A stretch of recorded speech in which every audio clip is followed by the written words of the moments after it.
welcome back to my YouTube channel bersama aku Mutiara Meranita. Selamat sore, apa kabar semuanya?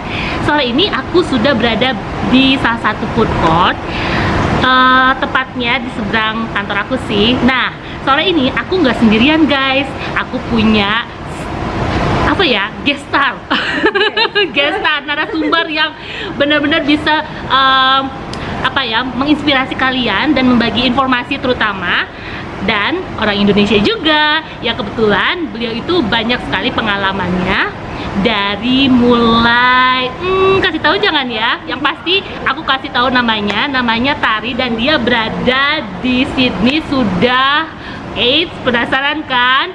Yuk tontonin terus ya YouTube channel aku, jangan lupa untuk like, share, comment, subscribe. Stay tune.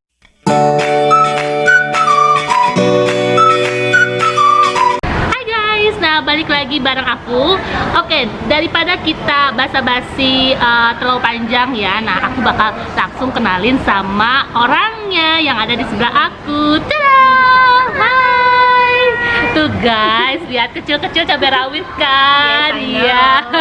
Jadi ini Tari. Hai Tari, apa kabar? Thank you loh udah mau jadi jadi guest star gue.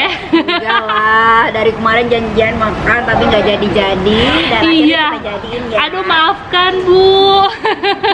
Oke guys, jadi Tari ini berasal dari agak grogi Padang. agak grogi. Kenapa? Santai Bu.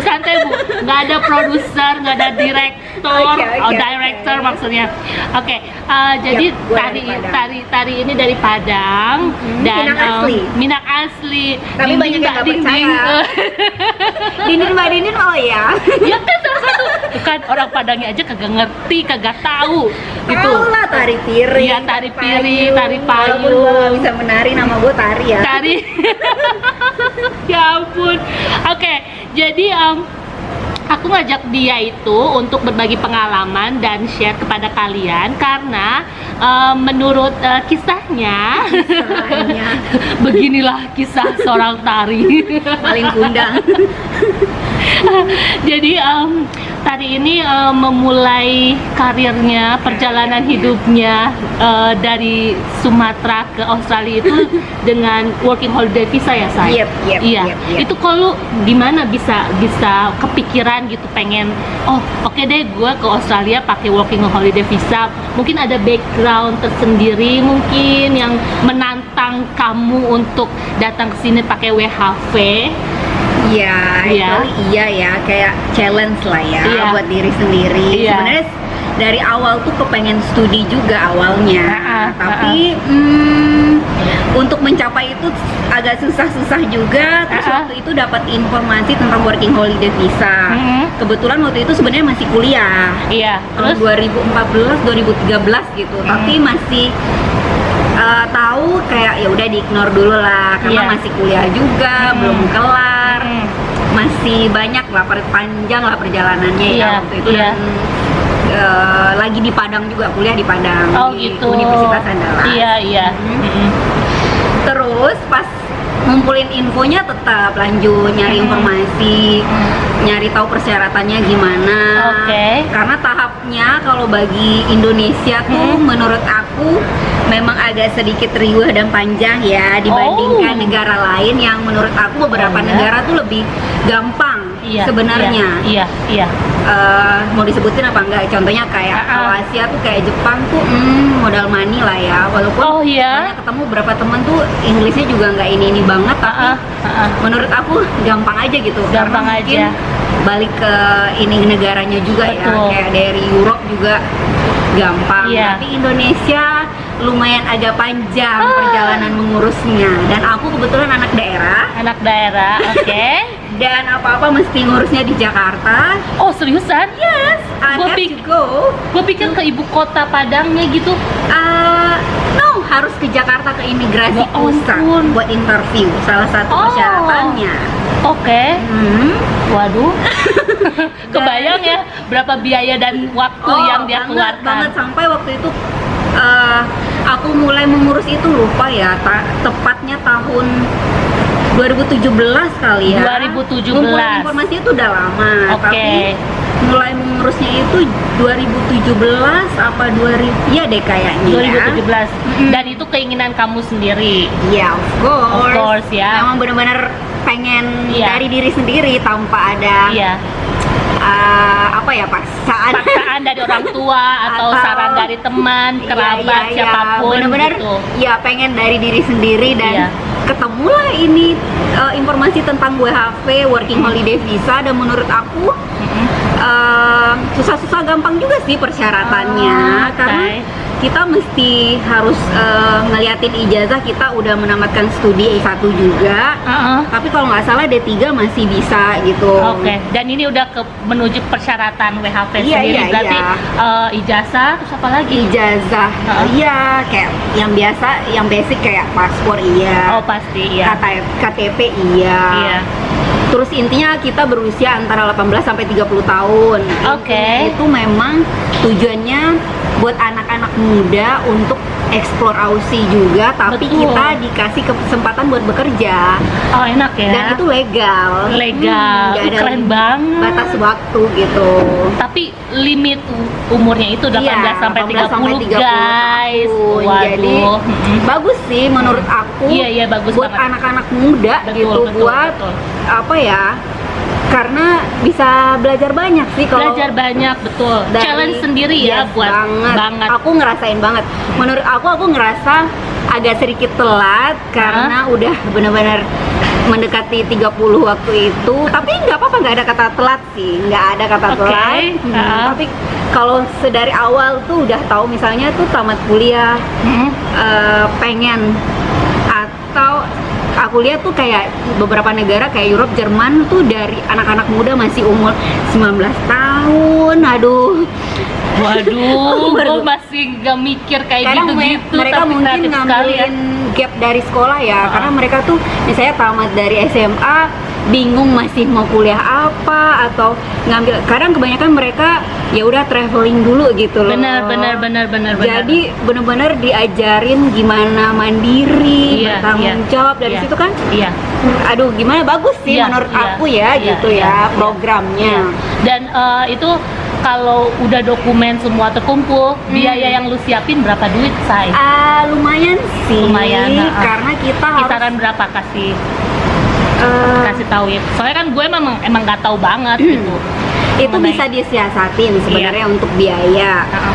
Karena waktu itu buat aku, karena aku udah kerja juga, mulai saving money, walaupun nggak banyak tapi lumayan lah ya. Karena kita mesti siapin deposit memang. Betul, iya. Deposit, iya, waktu itu 5.000 AUD sekitar 50 juta. Iya, Pasti iya. deposit di bank untuk menunjukkan kita bisa membiayai diri kita lah selama Iya, di sini iya. nantinya gitu Iya. kan. Dan itu bisa disiasatin, mau dipinjam atau mau apa Iya. ya, bisa Pokoknya itu kayak 3 bulan. intinya bisa menunjukkan di rekening lu punya duit segitu. Iya, rekening gitu koran loh. 3 bulan terakhir ya biasanya ya. Terus, Terus daftarnya buat itu visa, gratis nggak? Daftarnya gratis nggak? Daftar di imigrasi sih gratis, tapi buat visa kita bayar itu sekitar 4.600.000-an apa Oh, iya, berapa, pasti. sekitar segitulah. Terus Iya. buat medical check up waktu itu sekitar 1 jutaan juga lah, 980-an atau berapa, sekitar segitu. Medical Oke, check up, mesti IELTS. IELTS-nya berapa Iya. poin, Say? Jadi nggak terlalu Skornya? tinggi-tinggi banget, tapi lumayan. Lumayan. 4.5 4,5 ya. 4,5 buat IELTS. IELTS-nya 4,5 guys. Harus Jadi ada IELTS-nya. harus ada sertifikat dan Iya. segala macam pasti. Iya, semua persyaratan itu harus ada pas kita registrasi. Iya. Dan itu kita daftarnya ke imigrasi dulu. Semua persyaratan Oke, itu. oke. Nanti kalau kita memenuhi semua persyaratan itu, dipanggil lah buat interview. Udah Oke. harus datang langsung ke imigrasi di Jakartanya. OMG. Nanti dikeluarin namanya surat rekomendasi SPRI, iyalah kalau nggak salah ya. Iya, iya. Rekomendasi dari imigrasinya. Iya, Dapat surat iya. itu, baru tuh kita ke AFA. Alfa, ya. Alfa Iya, ya. buat Yang di ngurus Jakarta visanya. Selatan ya. Iya, iya, di Kuningan kalau nggak salah ya. Iya, di Kuningan dia udah pindah. Di sana memang ngurus-ngurus sendiri semuanya tuh, Ngurus sendiri. no Sendiri. agent, Betul. nggak ada agent-agentan. Betul, iya. nggak Memang ada. harus gitu guys. Jadi kalau kalian pengen memiliki pengalaman di luar negeri itu memang kita harus dari nol, usaha sendiri, niat sendiri, kumpulin segala dokumen dan finansial juga terutama. Intinya lengkapin persyaratan sih iya, gitu. Iya. Pas aku kebetulan waktu itu masih susah-susah gampang, tapi masih kalau memenuhi persyaratan menurut aku masih bisa gitu. Masih bisa, tapi setelah itu sekarang tuh dalam beberapa, misalnya open nih di imigrasi mulai buka pendaftaran, beberapa jam tuh langsung full karena saking banyak yang mau. Oke. Dan itu terbatas ya Waktu setiap itu, tahun ya? Iya, setiap tahun tuh waktu itu 1000 kuota. 1000 kuota. Lumayan kan? Lumayan. Dan sekarang naik jadi 4100 kalau nggak salah tahun ini. 4100 tahun ini. Dan itu menurut aku kerja sama Australia sama Indo semakin membaik sih. Aku lihat juga kayak dari perdagangan juga mulai membaik. Itu bagus sih menurut aku gitu loh. Iya, dan banyak benefitnya juga untuk orang Indonesianya sendiri dan juga terutama orang Australia, maksudnya negara Australinya gitu ya. Terus pas jeda dari proses hingga visa granted itu kira-kira berapa lama? Aku waktu itu lumayan agak lama lah ya, beberapa bulan ya aku nunggu. Untuk wawancara itu aja nunggu, aku lupa banget exactly-nya berapa, cuman bulanan juga deh kalau nggak salah. Karena sempat aku mesti di Jakarta, karena waktu itu IELTS di Padang pun udah mulai bisa aku tes, karena benar-benar nggak yang kayak di Jakarta kayak ya British Council atau yang IDP gitu-gitu kan, nggak seenak di Jakarta lah gitu, bisa kapan aja gitu. Tapi sekarang udah mulai lebih bagus, karena waktu itu agak susah-susah jadwalnya kapan, akhirnya aku mutusin buat ke Jakarta aja. Kebetulan karena kontrak kerjaan juga beres, aku di Jakarta bisa fokus ngurus, tapi sambil part time juga lah ya, karena mesti biaya hidup berjalan ya gitu. Pasti. Dan karena aku suka kayak semacam volunteer gitu sambil ngurus visa, aku kayak volunteer juga waktu itu di Jakarta. Oke. Jadi di Jakarta, terus udah gitu ya berarti aku IELTS, nungguin IELTS keluar dulu. Taruh lah ya 6 bulanan mungkin. Oh enggak 3 bulanan apa 4 bulanan gitu loh, sampai bener-bener beres. Sampai dengan beres. Karena itu kan lumayan lama ya menurut aku ya. Kalau negara lain cuman mungkin hitungan hari atau minggu kali ya. Masa? Bisa jadi. Karena diragukan berarti Indonesia. Enggak, karena ya dari mungkin segi kredibilitasnya tidak sebagus negara lain. Mungkin. Tapi semoga semakin membaik. Makin membaik. Harus positif dong. Iya, harus positif. Nggak secara lokasi secara aja. Nih kayak sekarang aja kuotanya langsung naik kayak 4100 kan, itu lumayan bagus banget. Dari 1000. Dari 1000. Jadi mungkin setiap tahun itu kuotanya tuh selalu bertambah dan berbeda pasti ya. Belum tentu. Cuman kemarin dari awal aku tahu tuh 1000. Baru tahun ini naik 4100. Gila sih, itu gila banget. Udah gitu Miss Corona datang gitu kan. Langsung dah challenge-nya masing-masing. Aduh. Postpone dulu. Ya benar. Terus gimana pas visa granted lu excited banget dong, langsung wah. Iya seneng gitu ya. Walaupun dapat offer kerjaan lain, tapi tahan dulu karena gue udah mau ngurus visa ini udah lama kan. Awal mau challenge buat diri sendiri, ngelakuin apa, walaupun mungkin studi walau ada plan tapi nggak apa-apa lah, tahan dulu. Ada plan, tahan dulu, benar. Ya working holiday enjoy dulu lah ya gitu. Waktu itu granted, tapi gua kebetulan sebelum granted kan nunggu di Jakarta, aku kayak nawarin diri juga di Greenpeace, ada lagi. Ada. Ya karena udah dari regional daerah, kan gue udah volunteernya aktif juga dari kuliah sih. Pas di Jakarta kan gue bilang ada yang bisa dibantu mungkin atau apa gitu. Kebetulan mereka lagi ada kegiatan, selalu ada kegiatan sih. Terus ada SIP Tour Southeast Asia. Oh ya ampun, ibu ini aktif sekali guys. Keren. Ini generasi muda yang sangat patut dicontoh. Jadi nggak males-malesan, aktif banget di organisasi.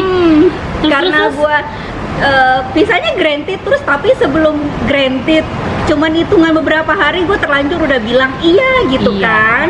Karena gue menawarkan diri sambil nunggu ini visa gitu loh.